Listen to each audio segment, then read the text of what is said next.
Welcome, listeners. In this episode of Future Secure, I'm going to host an in-depth conversation about the next step for Australia's cybersecurity community.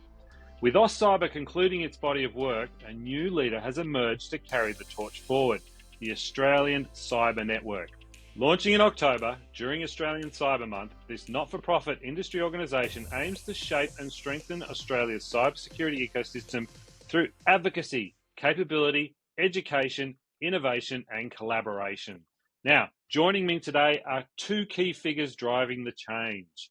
Jason Murrell, Chair of the Australian Cyber Network, and my usual co-host, he's going to shift over and share his insights from the guest seat today, and Linda Cavanagh, CEO of Australia's Cyber Network. We're going to dive into the vision for the future and the role of industry in advancing Australia's cybersecurity capabilities. Together, we're really going to focus on the importance of industry-led initiatives in building a robust cyber ecosystem that is capable of meeting Australia's evolving security needs. And one of the most exciting parts of this is I loved my time at AusCyber. It was a fantastic place to be. There was so many goals it was trying to hit and didn't quite get there. And it's so exciting. Two wonderful people I worked with at AusCyber, Jason and Linda, have got together to really create the Australian Cyber Network and take AusCyber's work into the next step of its vision. So let's dive in. I'm going to start this first question to both of you. So the transition from AusCyber to the Australian Cyber Network, AusCyber had an incredible impact as an industry growth centre. So could you share with us how the Australian Cyber Network came to life from that foundation and how it aims to build on the work that's been done? Look, I think we both had the same sort of thought at the same time, funnily enough. But it was actually Linda that sort of pulled it all together in the end. So we both were sort of doing the same thing or looking to do the same thing after being at AusCyber. So I'll actually let Linda go first. And I think that's the way it should always run. But yeah, Linda, do you want to probably tell the story and fill in the gap a bit more? Sure, excellent. No problems. Yeah, look, exactly what Jason was saying. Funnily enough, we were travelling down the same road, but Mm. in separate ways. And I had the opportunity to spend some time with Stone and Chalk. And with AusCyber as it transitioned from its industry growth centre initiatives into Stone and Chalk itself as their cyber portfolio. Chris Kirk and the team have been instrumental in recognising the importance that AusCyber played in the ecosystem. And so a lot of the assets that AusCyber had that were key to developing the industry were very happily handed over to the Australian Cyber Network. So that included AU Cyber Explorer, AU Cyberscape, the Sector Competitiveness Plan, the Professionalisation Framework. So all the great things that AusCyber had been doing over the last several years has now been encompassed as part of the Australian Cyber Network. And as going through that process of going, right, we've established a not-for-profit organisation, where to next, how do we build this? All of a sudden, yeah, Jason and I crossed paths and I realised, why are we doing this separately? And yeah, Jason and I decided to, conquer it together. Yeah, that's it was funny how it was Kathleen, sort of, and Tom, you'd worked there, and we got Amelia had sort of worked, in collaboration all, through AusCyber. So I think, we both realised that AusCyber had laid the essential, sort of foundation for the industry, and there was a lot of good stuff that happened out of that growth centre initiative. So it provided critical support and that starting point. So I think as a whole, I think it did a lot of great things in the industry and actually gave us a good start because, without it, a lot of companies wouldn't have got a start and a lot of initiatives wouldn't be up and running. So all that list that Linda's just mentioned they're all happened because of our cyber, right? So now, and I think the benefit of any business as you go along is you learn from what worked and what didn't work. And I think we're just at a juncture in time now where we can say, okay, let's sort of sit back, have a look at what worked, what didn't. It doesn't mean we won't make mistakes or maybe take a wrong turn ourselves in the future. Cybersecurity is such a fast moving industry. I think for all of us in here, it's actually quite challenging to keep up to date with everything that's happening and trying to move forward. But I think with the lessons learned and the skill base of especially the board, which we'll talk about a bit later on, that we have in the organisation, we've got a broad ranging skill set. I believe between Linda and I, we've attracted a very good board or quality board, I would say, good's not even a word. Mm. Absolutely outstanding board that we've got. We sort of sat back at our last board meeting. We both said afterwards, said, wow, they were all talking, I do this and I do that. And we're like, wow, we've got a great board. But, we're doing the right things. We'll attract the right people. It is about collaboration, the innovation piece, helping businesses grow, the education and all the important aspects and working. We've got a cyber strategy out there now that we'll look to, work alongside to see if we can help deliver that.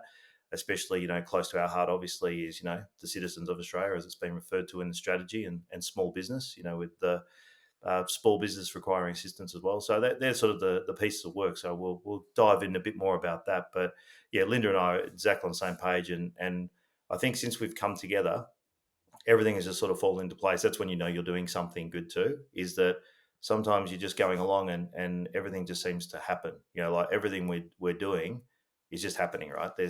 And that's, I think, always for me in a business, when you're doing the right thing, things just seem to just always fall into place. And, with the people we've attracted, as mentioned, and other bits and pieces of this puzzle, they're all sort of coming together and we're getting a really good group of people together that are looking, for the same reason, to try and get the Australian cyber industry where it needs to be placed. And as Claire O'Neill said when she was minister, to get it in the upper echelons in the world rather than where we sort of languish or sit at the moment. Yeah, it's about bringing all of those voices together and those shared experiences together, and understanding what it is that industry actually needs. And as we've said, AusCyber laid the groundwork in relation to the growth of the industry from 2017, and the growth is there. But it's actually maturing, that industry now, and having seen several sovereign companies fall by the wayside because they aren't able to find that anchor customer, that they aren't able to find investment here, they aren't able to have that trusted advisory service that they need. I've always said that the CEOs and founders are absolutely fabulous with the tech. They know that stuff inside out, but it's everything else that they need that support with. And that's part of what Jason and I and the board will be moving forward with. It's fantastic. So, I had the privilege of working there from 2019 to 2023. And one of the big differences I noticed was really, the nascent way that cyber was part of the community. It was really just forming early on. But the impact that Australian Cyber Week had, going around the country, especially the last one you and I did, Jason, where you figureheaded that trip around the country, building community. The sector competitiveness plan, and I know you guys have got some exciting news up your sleeve for later this year around that. I mean, those figures around the skills shortage and so many other important parts, it became a Bible for industry and government. There's so much great work there. I think of, one of my regrets, when I left, was the fact that we hadn't realised the true vision of AU Cyberscape, that single stop community for Australian cybersecurity companies, and AU Cyber Explorer, the education pathways, two fantastic tools. So I'm super excited, you guys have got control of that, and that, there's a new vision coming. And so on that, Linda, I'd really like, you to tell us about what are the key goals for the organisation going forward, and how do you plan to advance the cybersecurity ecosystem, through the Australian Cyber Network's advocacy, capability focus, education focus. What are your plans? Do share. Well, as you mentioned, we're looking at it through the lens of advocacy, capability, and education. We believe that that's the key three areas where ACN can make the biggest difference. Advocacy from the point of we need a voice for industry. We need a voice by industry.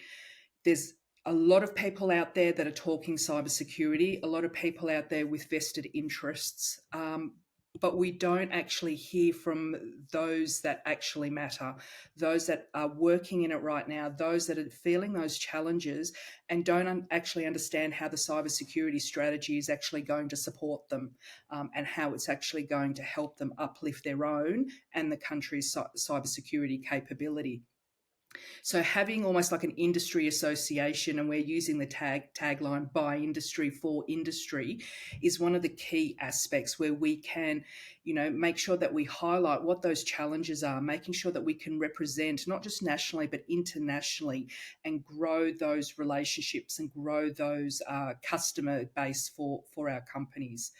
From a capability perspective as well, it's maturing the industry that we have at the moment, and going right from the startups and the scale-ups who really need our support to even the big end of town, those that are looking for other opportunities where they can either give back to their community.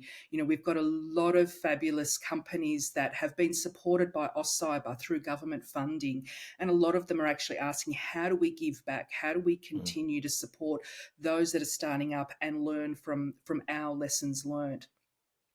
And I'm glad that you mentioned AU Cyberscape and AU Cyber Explorer. That's been one of my little passion projects, in the sense of the platforms are extremely unique in this country.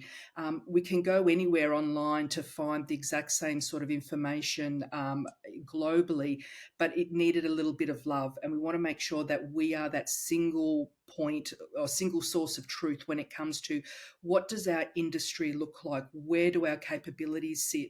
And the key thing is, we're constantly talking about this skills shortage or the workforce shortage.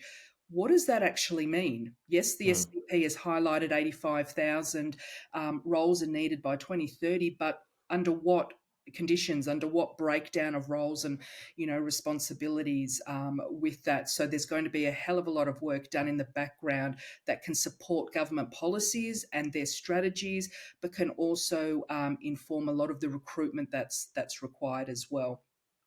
And the last piece as well is outreach. Jason, I'll let you jump in shortly. Sorry. No, go. No, Is that's why I'll outreach. let you go first. Yeah. Is the outreach capability that we want to be doing. Government has provided several grants out there that can help uplift small businesses, that can help uplift not-for-profit organisations, but also vulnerable members of our community. What we actually need, which is, one of the most important tenets that we're operating under, is coordination and collaboration. It's not just about throwing money to be able to create that uplift. It's about understanding what capabilities and resources we have. There's a lot of pro bono that can be done in this space that our companies and others are saying, we would love to help. We want to make sure that, there is an uplift in our capabilities. So they're the sorts of things that we're looking at in regards to maturity and the insights that we can provide with the data that we have, the advocacy, and also the outreach. Jason. Yeah, no, and just to recap on that's why we came together, is because exactly what Linda was wanting to do is exactly what I want to do. So as you know, and I've done so many podcasts on here, I talk about the SES for cyber, how we do laud the fire brigade, or, a bushfires, running to a bushfires and those sorts of things. And for cyber, we want to help that, we want to put a little crew together that can help, with those sorts of things, with the innovation and the growth of our businesses. We've got people that have been successful. So we have Mark Arena from Intel 471 as one of our board members, who's raised massive amounts of capital, been successful expanding into markets like the US. Linda and I both know, people like Casey Ellis, and most people on here will know from Bug Crowd, and what they've done. And just say Sam Crowther, like when we're talking about people that have done stuff before, and Jonathan Horn, who I worked with at Cyberware, these people have successfully grown and exited out of businesses, or grown them to a degree which is quite large, and they want to, and in speaking to them, help the next generation coming through and saying, look, we've found, here's the tips and tricks that you can use. So we'll work in conjunction with people like Austrade. We work with the UK government. So if we do something like the RSA landing, we can work with all of the state governments and federally to help the businesses know what they need to do. It was often confusing. I know myself, when being involved with startups here, where do I land? What do I do? Like, if I'm going to go to America, what part? Where do I set up my banking? How do I structure myself, to take in capital? Who do I speak to? Where do I find customers? All these sorts of things are the questions you ask as a startup. And as good as we do, we tend to be running around in separate sort of siloed formats. So we do want to be a collaborative force. And as Linda said, with regard to, if a grant or tender process comes up, pick the A team. It doesn't matter what companies they come from. Like, get the best people from various organisations to go in. Often what's happened with a grant or tender process in the country is that 3 different companies might go, just say they're the top 3, and one of them will get it, but it sort of cuts out 2/3 of the capability of other companies that could have actually added benefit to that. So let's look to actually bring together an A team of people that are going to deliver on the work and actually make sure that we nail that. And I think we could do it cheaper. A lot of the work that goes out there is at millions of dollars that, and honestly, for the GST component of some of those, we could deliver the work, right? But that's not happening. So I think with the limited budget we had off the strategy, I think it ended up being $13.15 per head of population over the period of time. We need to be very tight, and with the startup background, how to do that. You can make a dollar stretch a long way. I just want to help, and Linda wants to help with the crew that we've got to actually help and assist in those ways. With the UK Gov, go to Manchester, go to Wales, go somewhere else in the country that we know that we can work with someone like the Barclays Bank to land in Manchester, to have an Australian company go there and successfully land, which is cheaper than going to London and probably more beneficial from the ecosystem that's there. So all the piece of work that Linda's talked about, we've got plans and strategy behind that will actually help deliver. And it is working in collaboration with the industry here to make sure that we get the best people solving the best bits of work, and knowing that if they need capital or if they've got a great startup, how they actually go and expand that as well. And on the education piece, as Linda said, the 86,000 by 2030, it's a big number, but once you break that number down, you work out where we need to put people and get people, then we can work out, okay, from an immigration point of view, what do we do? How do we get people job shifting? How do we get a career pathway starting from the schooling system and then going into university and TAFE, And again, in collaboration with all those groups, with academia and with government and industry, we can then actually try and solve for that problem, so that it seems big when you say a big number, but once you chunk it down, it's not that bad. And then finally, and again, just to sort of loop back to what Linda was saying, from a AU Cyberscape, when people are going to look for a business in Australia, we want to push sovereign capability. Well, how do you find an Australian business, and how do you know that business is fully Australian? The site previously was very static. It was like the old yellow pages. We just want to bring it up to now and say, okay, I'm looking for an XYZ company that does whatever, tag and find that company, and then be able to filter leads through to support the companies here to go and find customers as well. So it's pretty broad ranging. I know that sounds like a lot. Linda's covered a bit and I've covered a bit there, but again, our strategies and our alignment were dovetailed into each other perfectly, because we're both looking for the same things, and we've got a group of people that actually have bought into the same strategy. So it makes it a lot easier when you got a lot of people that are not in it just for themselves, but actually for the industry. It makes a big difference. We're not looking to line our pockets from this. It is a not-for-profit, and we're just basically trying to find the right people to do the right things. So that's what's driving us to go forward from this point. Yeah, and just one additional key point I wanted to add as well, particularly in the vested interest side of the house, is yes, we're here to support government. We're here to help them understand how it is that they can deliver all of their action items through the cybersecurity strategy. But first and foremost is industry, are our companies. We're here to deliver actions and outcomes for them.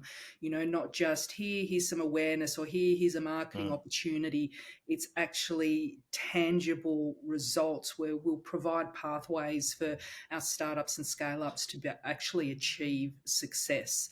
It's not just necessarily what is it the government is looking for, as under the Industry Growth Centre initiative.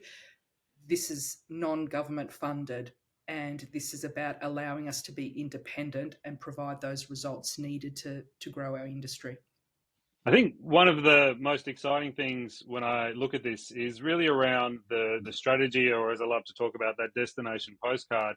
The 17 years I spent in the Federal Parliamentary Press Gallery for SBS TV, I had the opportunity to see multiple industry associations that really were unable to capture the voice and unable to create that impact. And we've talked a lot about the ones that really did change and do lead government or partner with government to really change the shape of their industry, like the Australian Medical Association, the Pharmaceutical Society of Australia.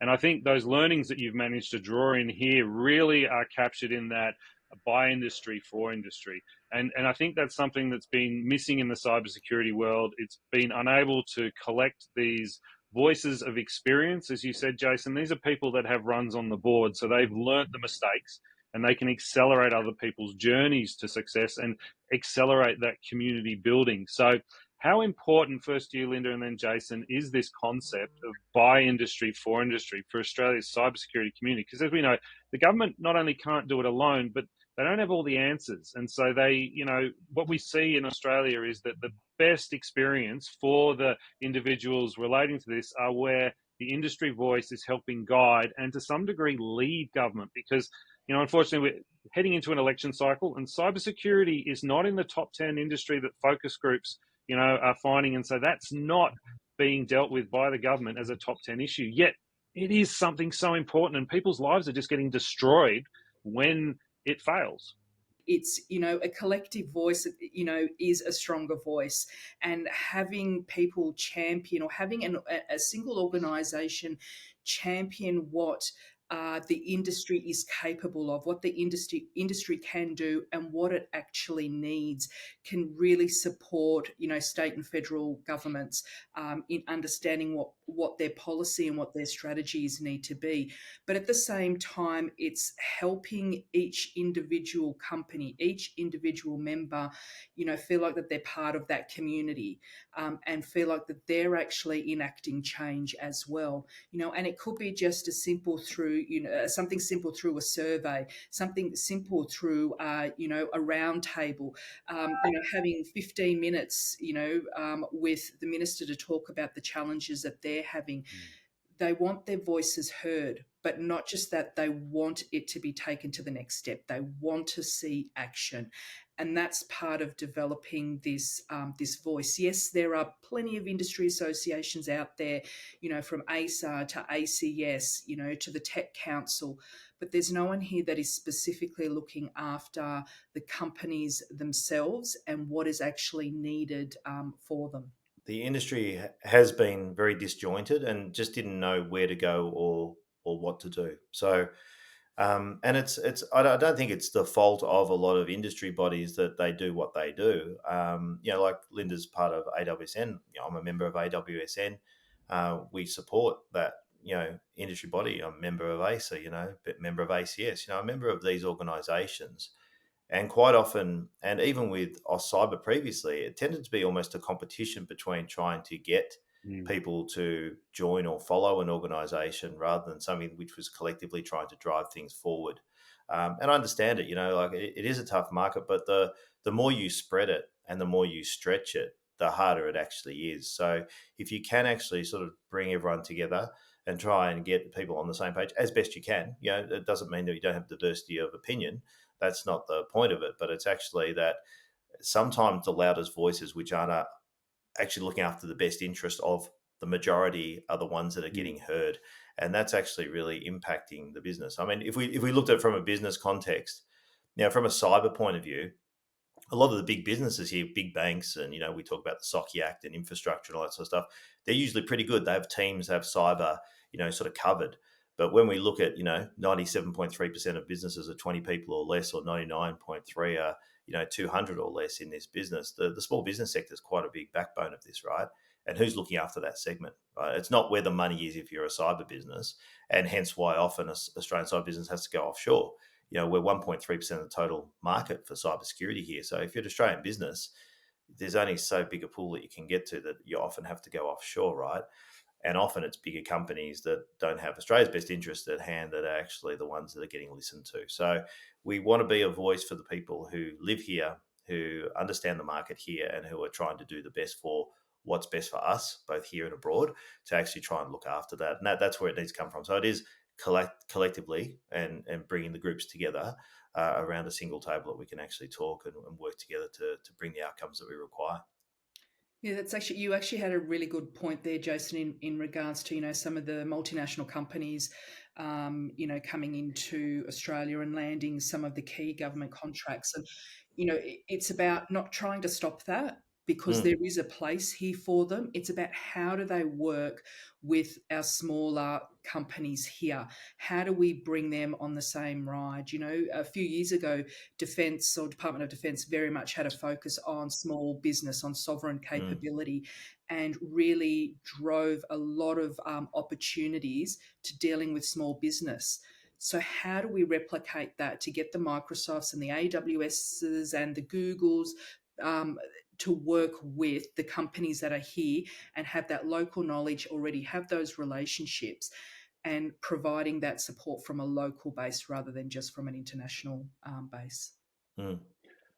Yeah, that's fantastic, and that kind of takes a nice step into looking ahead, in the Australian vision, the Australian cybersecurity strategy's vision for what Australia will look like in 2030. We've all spent a lot of time looking at that, and we can see that it really does need that support from the cyber community in order to deliver on it. So where do you both see the Australian Cyber Network making the most significant impact on the cybersecurity strategy? And what should industry be doing right now to prepare for the future?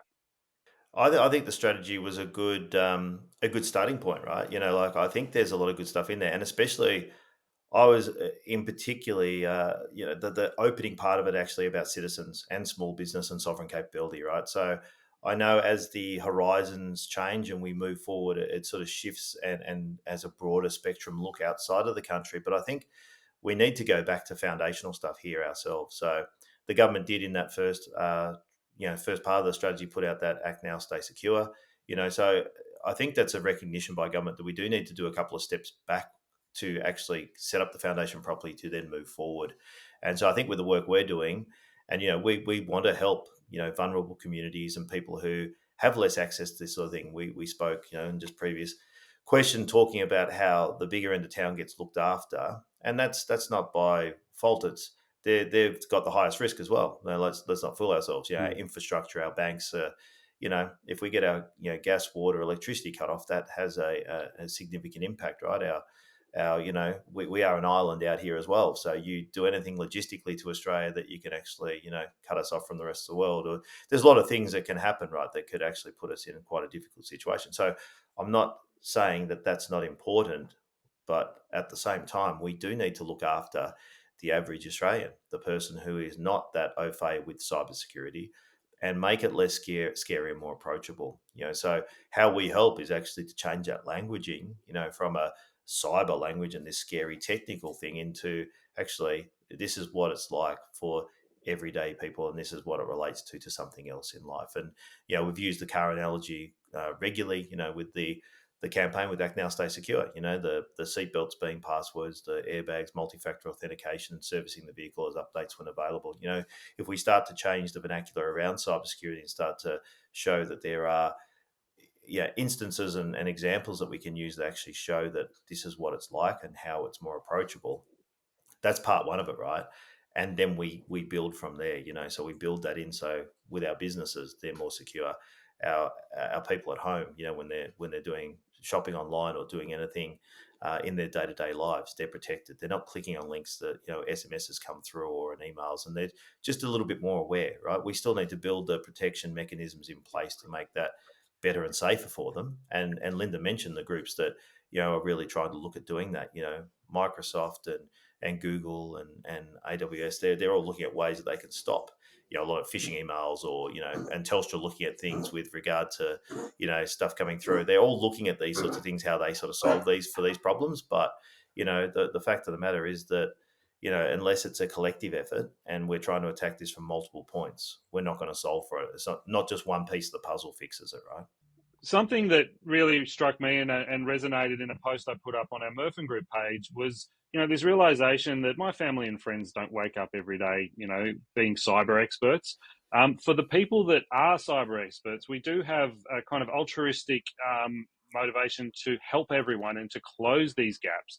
And so for the Australian Cyber Network, Linda, meeting that strategy, where do you see that industry needs to be prepared right now for the future?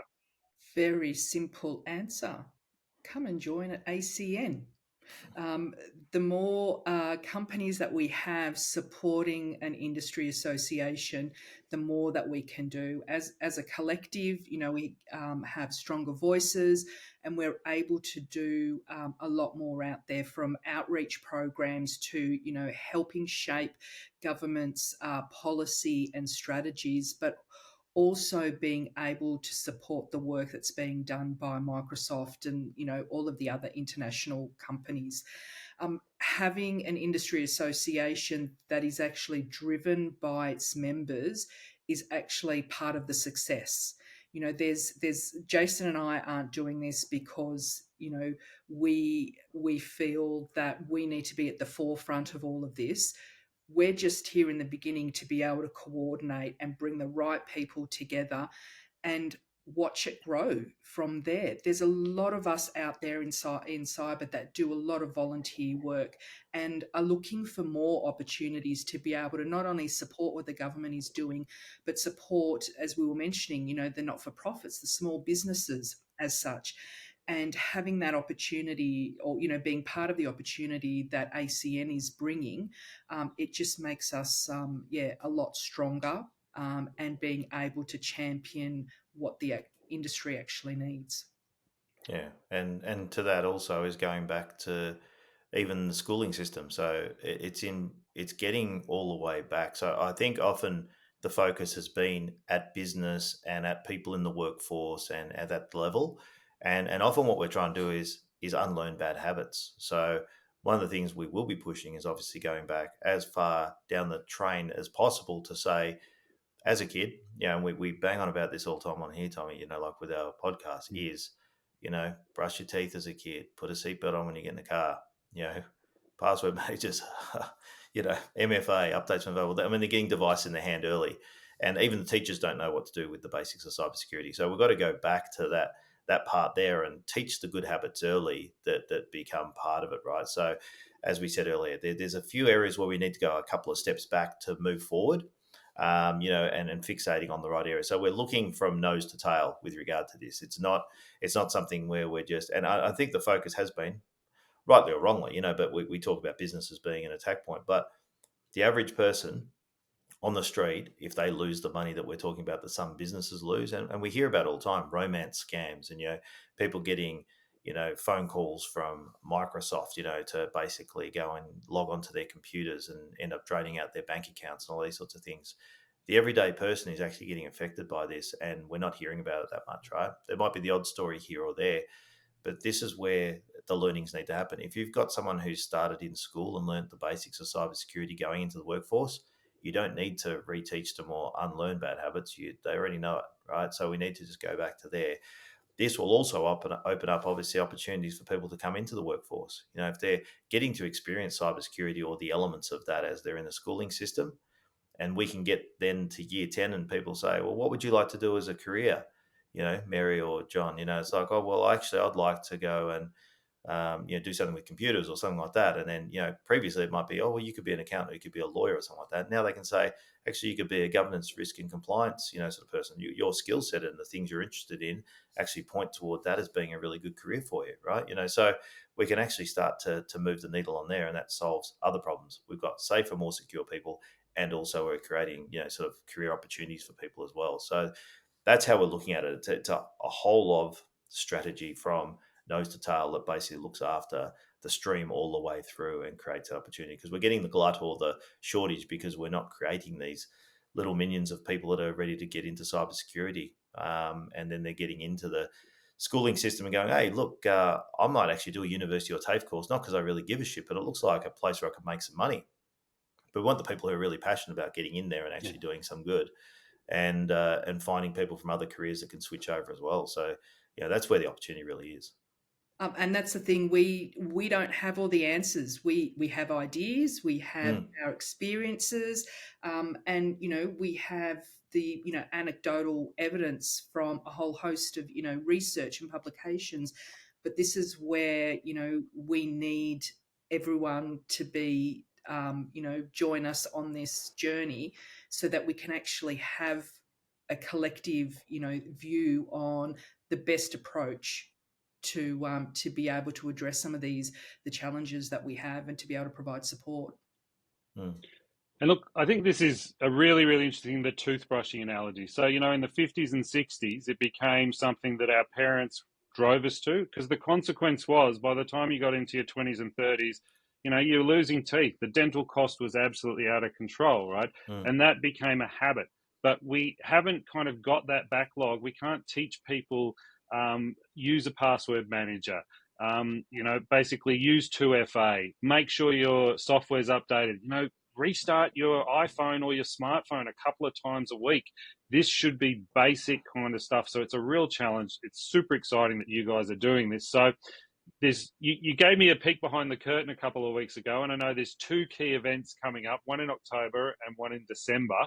So tell us a little bit about what people can expect to see in October. Yeah, I'm trying to contain my excitement. So 9th of October, we will actually be officially launching the Australian Cyber Network.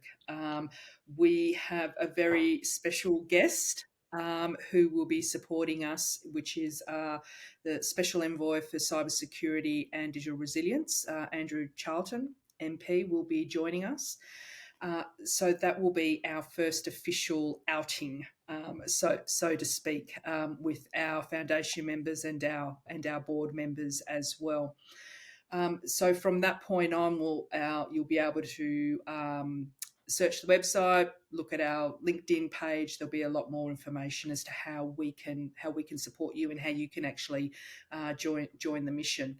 And the second one, is we sort of alluded to earlier, is the redevelopment of the sector competitiveness plan. For so many people, it is such a Bible in the sense of understanding what are the requirements, what are the needs for industry, but also what does the data show? How do we plan for this, particularly from a government perspective? So we will be redeveloping that into a title yet to be confirmed, but like a state of the industry report, which actually demonstrates the composition of our companies in the industry, the composition of our workforce down to the most granular level that we can get it through, because we are working with the ABS and other agencies to be able to try and support what we need as part of a growth industry at the moment. So we will be launching that in December and making a big event out of that within the first couple of months of launching. That is super exciting. And listeners, I can tell you there's one thing you need to do right now. You need to jump onto LinkedIn and you need to follow the Australian Cyber Network's LinkedIn page. Reach out to Jason, reach out to Linda. And can I tell you that if you've got the opportunity now to dive in and become one of the foundational members, getting your membership now, you'll be part of that voice as it goes into the launch period, as it goes into the new sector competitiveness plan, how that's going to roll out. It's a massive opportunity. Do not sit on your hands. I just implore you all to dive in. Thank you so much, Linda. I'm super excited. And thank you, Jason, for hopping over. Next episode, you'll be back in that co-host. But AusCyber has had a profound impact on myself, Olivia Grangeon-Thompson, all the people that we were working with there. And so it's super exciting to see you guys launching this off. And I'll be involved around the periphery. Thank you for joining us. And just get involved, get on board and follow the page. And let's see what's all going to happen together. Thanks, Tommy. Thanks, Tom. Thanks, Jason. Thanks, Linda. Bye.